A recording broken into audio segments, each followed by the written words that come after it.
Operation दर्द हुआ पिछले टाइम से, कुछ जब थोड़ी तबीयत ठीक नहीं थी तो डॉक्टर करण सिंह और हमने जो कुछ हो सकता था वो हमने करने की कोशिश की। और संत जी का खास तौर पे हमारे पे बहुत ही प्रेम था। जब कभी भी कोई तकलीफ होती थी तो हमें बुलाते थे। जब कभी भी हम जाते उनसे पूछते यदि आपको तकलीफ, हंस के टाल देते थे। इवन ऑपरेशन के बाद भी जब रोज में जाता तो पूछता था कि कोई तकलीफ है, किसी सानू की तकलीफ होनी। कभी भी उन्होंने तकलीफ को तकलीफ नहीं समझी। अभी पिछले दिनों जब एक दफा हम गए तो उस वक्त उनको पूछा, उससे पहले जब कभी भी मिलते थे तो हमेशा हंस के बात करते थे। कभी उनको हमने दुखी नहीं देखा। एक दिन जब देखा उदास थे, आंखें नम, तो हमने हाथ जोड़ के पूछा कि जी आज आपको बहुत कष्ट है? उन्होंने कहा हाँ आज बहुत कष्ट है। फरमाइए हम क्या कर सकते हैं, तकलीफ बताइए अपने। बोली तकलीफ कष्ट तो हमें एक ही है, आप हमें हमारी संगत के सामने नहीं जाने देते। जो आत्मा संगत के लिए, जिसकी आंख में कभी हमने आंसू नहीं देखे, उस आत्मा के लिए, संगत के लिए जब आंसू देखे तो इससे और ज्यादा कोई भी संगत के लिए, किसी भी संत के लिए कोई इतनी इज्जत हो नहीं सकती। जैसे कहते हैं कि भी वो आए और आज हमारे बीच नहीं है।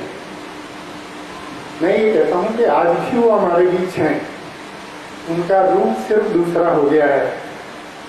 पहले वो एक मानव स्वरूप में थे, आज वो मानव स्वरूप नहीं है, फिर भी उनकी आत्मा अभी भी यही है, वो गई नहीं है कहीं। तो ऐसे संत जो अपनी संगत के लिए आंसू बहा सकता हो, ऐसे संत को सदा सदा पढ़ना। केवल 1 मिनट समय अमूल्य है, इसकी कदर होनी भी चाहिए। मुझे जीवन में, मैं दुर्भाग्यशाली भी हूँ कि मुझे ये पहला मौका मिला यहाँ आने का अपने जीवन में। नाम सुना करता था, अखबारों में पढ़ा करता था, तो मुझे रोशन महाराज जी की कृपा समझो या मैनेजर साहब की शक्ति समझो जो मुझे यहाँ लाई। और अब मैं आभारी हूँ स्टेट सेक्रेटरी साहब का, जिन्होंने मुझे अवसर दिया 1 मिनट के लिए बोलने के लिए। आत्मा अमर है। मैनेजर साहब वास्तव में as the matter of fact यही हैं, यहीं फिरते हैं। ये तो बॉडी ये चेंज होनी है, शरीर नश्वर है, तो हमारी उनके जीवन से शिक्षा लेनी है। बाकी श्रद्धांजलि सब ठीक हैं, संत महात्मा आते हैं, अपना पाठ अदा करके चले जाते हैं। हम भी आए हैं, हमने भी जाना है, आपने जाना है। न हम रहेंगे न आप रहेंगे, मगर ये यादें, मगर ये प्रेम, मगर ये सत्संग हमेशा याद रहेगा। तो हमें उनके जीवन से शिक्षा लेनी चाहिए, यही सच्ची श्रद्धांजलि है। धन धन सतगुरु तेरा याद।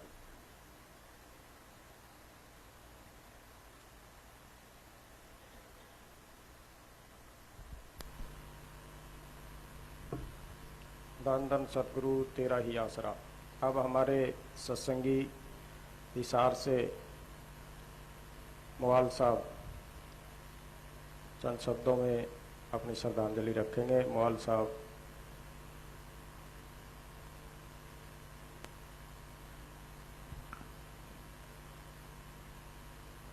सत्कार योग पूज्य वकील साहब जी और डेरा जगमालवाड़ी की शोक संतप्त साध संगत जी, आज हम यहाँ सब एकत्र हुए हैं अपने परम पूज्य मैने साहब जी, जो कि अभी पिछली 30 तारीख को अपनी सांसारिक यात्रा पूरी करके और वापस शब्द में जाके मिल गए, उनको श्रद्धांजलि अर्पित करने के लिए। साथ संगत जी,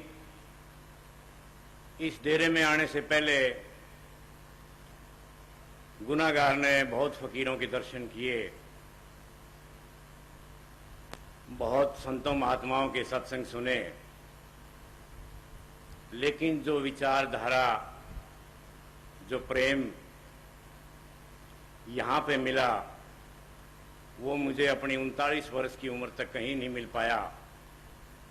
और मैं बड़ा खुशनसीब अपने आप को समझने लगा जब हमारा संपर्क हुआ पूज्य मैने साहब जी से, और 18 नवंबर 1986 को उन्होंने मुझे नामदान भी बख्शा। जैसा कि हम सब जानते हैं, फकीर आप लोगों ने भी बहुत देखे होंगे, मैंने जिंदगी में पहली बार एक ऐसे फकीर देखे जो कभी अपने साथ सिक्योरिटी नहीं रखते थे। फकीर बहुत देखे जिनके आगे सिक्योरिटी होती थी, पीछे सिक्योरिटी होती थी, दाएं सिक्योरिटी होती थी, बाएं सिक्योरिटी होती थी। लेकिन पूज्य मैने साहब जी, चाहे वो यहाँ डेरे में हों या कहीं बाहर जाते थे, हमने कभी उनके साथ सिक्योरिटी गार्ड नहीं देखा। अक्सर कहा करते कि जिसका उस मालिक में विश्वास है, उनको सिक्योरिटी की क्या जरूरत है, उनको सुरक्षा की क्या जरूरत है। सुरक्षा वो फकीर चाहते हैं जिनका उस परम पिता में विश्वास नहीं होता। और उसके साथ साथ ये भी कहा करते कि भाई फकीर जो होते हैं वो शब्द स्वरूपी होते हैं। बात उनकी ठीक थी। उदाहरण दिया करते गुरु नानक साहब जी का और दूसरे संतों महात्माओं का कि जब वो फकीर सोचते हैं कि ये देह पुरानी होगी, ये चोला पुराना हो गया, तो उसको छोड़ देते हैं। साथ संगत जी, हम कोई नहीं चाहता था कि मैने साहब अभी जाएं, लेकिन ये उनकी मौज थी। उन्होंने सोचा कि ये चोला पुराना हो गया है, पर उसको छोड़ गए अचानक। गुनाहगार 9 जुलाई को उनसे आखिरी दफा यहाँ मिला, दर्शन हुए। तो मैंने कहा जी, आप दिसंबर में आपकी तबीयत खराब हुई थी, 7 महीने हो गए, बहुत हो गया, आप तो ठीक हो जाओ। हंस पड़े, कहने के भाई तुहानू तो पता ही है, अपना सतगुरु वाला महकमा अलग है, जिवें सतगुरु करेगा वो ठीक है। और आम सत्संगों में, मजलिसों में वो एक शब्द बुलवाया करते, दोनों जहां के मालिक तेरा ही आसरा है, राजी हैं हम उसी में जिसमें तेरी रजा है। हम तुझको क्या बताएं, सब कुछ तुझे पता है, हर हाल में तुम्हारी हमारी तरफ निगाह है। तो साथ संगत जी, सांसारिक तौर पर भले ही मैने साहब जी हमारे बीच से चले गए हों, लेकिन वो शब्द स्वरूपी होने के नाते अभी भी हमारे साथ हैं। पूज्य वकील साहब जी के अंदर वही ताकत काम कर रही है, जैसा कि वो आदेश दे गए हैं। अब बात रही श्रद्धांजलि की। सच्ची श्रद्धांजलि अगर हम अपने पूज्य मैने साहब जी को दे सकते हैं, देना चाहें, तो वो यही है साथ संगत जी कि हम सब उनके बताए हुए रास्ते पर चलें, यानी कि रात दिन भजन सिमरन जितना वो कहा करते उतना ही हम करते रहें, और आगे से पूज्य वकील साहब जी की रहनुमाई में हम सब रहें, जैसा उनका आदेश हो उसी को हम माने। यही हमारी सच्ची श्रद्धांजलि है हमारे पूज्य मैने साहब जी के प्रति। धन धन सतगुरु तेरा ही आसरा। धन धन सतगुरु तेरा ही आसरा। अब मैं वक्ताओं से अर्ज करता हूँ कि कम से कम समय ले। अब हमारे कामरेड बख्शी जी, जिनका परम पूज्य मैनेजर साहब जी से लंबे समय से संपर्क था, मेलजोल था, तो कामरेड साहब से अर्ज करूंगा कि वो अपने विचार थोड़े समय में रखें।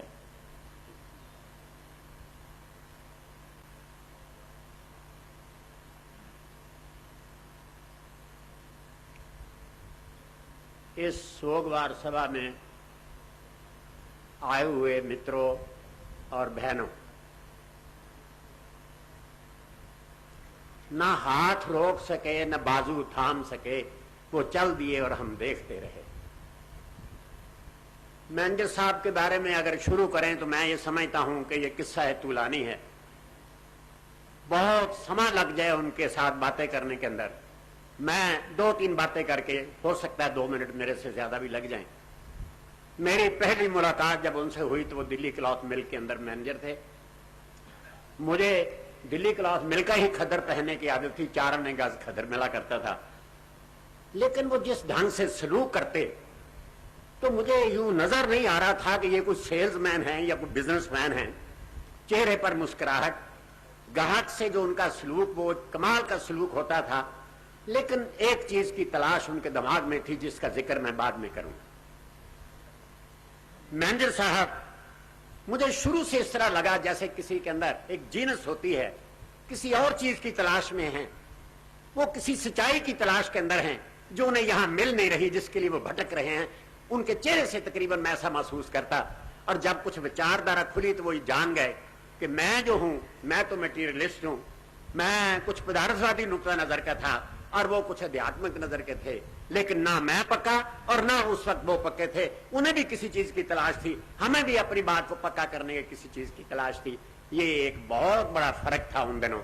उनकी मुस्कुराहट और किस ढंग से, कभी गुस्से में ना उनको मैंने देखा। एक दिन मुझे कहने लगे, आओ आज आपको खाना खिलाएं। मैंने कहा जी रोटी तो खाई है, खाना क्या होता है, चलते हैं आपका खाना खाते हैं। मैं उनके घर साथ चला गया। वो गुजरों का मोहल्ला था, वहां उनका एक छोटा सा मकान। पहले तो मकान देख के मैं हैरान रह गया कि यहाँ ये तपस्या करते हैं, रोटी खाते हैं बैठ के, ये क्या करते हैं। बड़ी अनएज्यूमिंग नेचर, कोई मिलावट नहीं है उनके साथ, कोई तसन्नो नहीं है, कोई बनावट नजर नहीं आई मुझे। और उन्होंने एक डब्बा टिफिन का निकाला, नीचे कोले पड़े हुए हैं, ऊपर मैंने कहा जी ये तो कोले हैं। कहते कोले नहीं, आप देखिए इसमें से क्या कुछ निकलता है, ये भी एक मदारी का डब्बा है। इसी तरह से मेरे से बात की। जब उन्होंने डब्बा खोला तो आटा गूंदा हुआ उस डब्बे के अंदर पड़ा हुआ, और वो उनके 12-1 बजे आने तक वो पक गया नीचे कोलों से। ऊपर कुछ सब्जी कुतरी हुई थी, वो कुतरी साथ उनके डाल ली। कहते ये मेरी रोटी है और ये मेरी खुराक है, मैं ये डब्बा ले आता हूं और इसी डब्बे के अंदर मैं अपनी रोटी खाता हूं।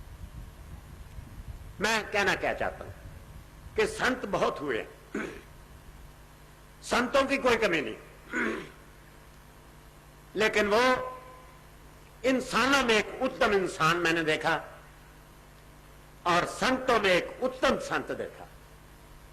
सारी फिलॉसफी जो उनके दिमाग के अंदर घुटी हुई थी वो इसी शेर से मिलती है कि मेरे यार की बस्ती मेरे दिल में है, अफसोस ये है कि नजर मिलने को तरसती है। वो कहते थे आदमी की सेल्फ एलिवेशन, अपने आप को उठाओ, तुम्हारे अंदर सब कुछ है, कहीं जाने की जरूरत नहीं, बाहर कुछ नहीं, तुम अपने आप को पहचानो, अपने अंदर को पहचानो। अगर आप उसको पहचान लेते हैं तो आप ये समझ लीजिए कि आपने दुनिया में बहुत कुछ पाया।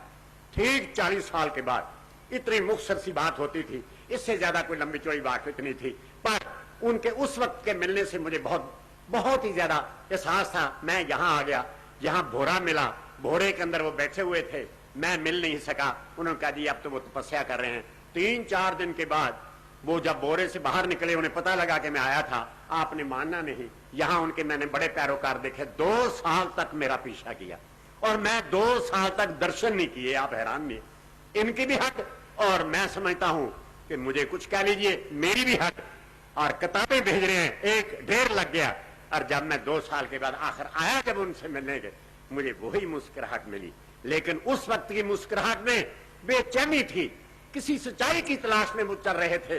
और यही आदमी की सबसे बढ़िया चीज है कि वो तलाश करता है किसी चीज को। उस वक्त मैंने ऐसा महसूस किया कि उन चेहरे पर तस्कीन है, पीस है, अमन है, शांति है, और मुस्कुराहट उनके चेहरे पर मुझे वही मिली जो मैंने उनसे पहले देखी थी। मैंने समझा आपने कुछ प्राप्ति की, तो उसका मुझे जवाब नहीं दिया, लेकिन मुझे ये सारे डेरे के अंदर उन्होंने घुमाया और उनसे मिलकर मेरी तबीयत इतनी खुश हुई कि ये वो लोग हैं जिनको संत कहना चाहिए। संत बहुत हैं, बहुत लोग हैं और कई बनों में फिरते हैं, कोई लुगोटे बांधे फिरते हैं, कोई क्या कहते बड़े बड़े घेरे कपड़े पा के फिरते हैं। उसने कह दिया ये आर्टिफिशियलिटी है, ये पाखंड है। मैं मैनेजर साहब के बारे में 2 बातें कहूंगा। नंबर 1, उन्होंने पाखंड को त्यागा और उसके अंदर पाखंड में भी जो लोग अपने आप को बहुत बड़ा मजहबी आदमी समझते हो, उन्होंने वो नहीं कहा। आप उनको बाजार में चलने दीजिए, उनकी पर्सनैलिटी तो खींच सकती है, वरना वो ऑर्डिनरी आदमी नजर आते थे। कोई कह नहीं सकता था कि ये महान संत हैं, कोई कह नहीं सकता कि एक महान विद्वान लोग हैं, ये कह नहीं सकता कि ये जिस चीज की तलाश में निकले हैं वहां पहुंच गए हैं। और उन्होंने मुझे एक बात कही, मैं आपको भी ये कहना चाहता हूं, ये दुनिया के अंदर जो आज झगड़े हैं, एक स्पिरिट का स्पिरिटिज्म, दूसरा रिचुअलिज्म। रूहानियत को प्राप्त करना, वहां जाना, पहुंचना कोई बुरी बात नहीं। रूहानियत तक कैसे पहुंचा जाए, झगड़े यहां हुए। कोई कहता है मैं मूछे कटवा के खुदा को मिलूंगा, कोई कहता है मैं घुटना पजामा पा के मिलूंगा, कोई कहता है कि मैं बैठ के तपस्या करूंगा, कोई कहता मैं बूट पा के करूंगा, कोई कहता मैं नंगे सिर आगे जाऊंगा, कोई कहता मैं नंगे सिर नहीं जाऊंगा। ये मुझे उनका रिचुअलिज्म, ये जो रीति रिवाज है, इन्होंने दुनिया को फाड़ दिया। वरना रूहानियत के अंदर कोई ऐसी बात नहीं थी कि वो आदमियों को फाड़े। रूहानियत तो एक मोहब्बत का नाम है, रूहानियत तो एक प्यार का नाम है। वो दिलों को जोड़ती है, लोगों को जोड़ती है, तोड़ती नहीं। तोड़ती वो है जब आप ये कहते हैं कि मैं इधर हूं, तुम इधर हो, तुम बैठ के ये बात करते हो, मैं खड़े होकर बात करता हूं। मैं आपको भी ये बात कहना चाहता हूं, रूहानियत से शायद किसी को कोई इख्तलाफ ना हो, लेकिन जब कोई ये कहता है कि मैं टेढ़ी पगड़ी बांधूंगा, कोई कहता मैं सीधी बांधूंगा, झगड़ा यहां आके खड़ा हो। मैं मैनेजर साहब को जो आज यहाँ नहीं, जब मैं आज आगे आया, बावजूद इतनी बड़ी हाजिरी के मुझे फिर भी कोई चीज मिसिंग नजर आई। मुझे कुछ ऐसा महसूस हुआ कि यहां मैं कोई चीज खो गया हूं, वो मुझे नजर नहीं आई।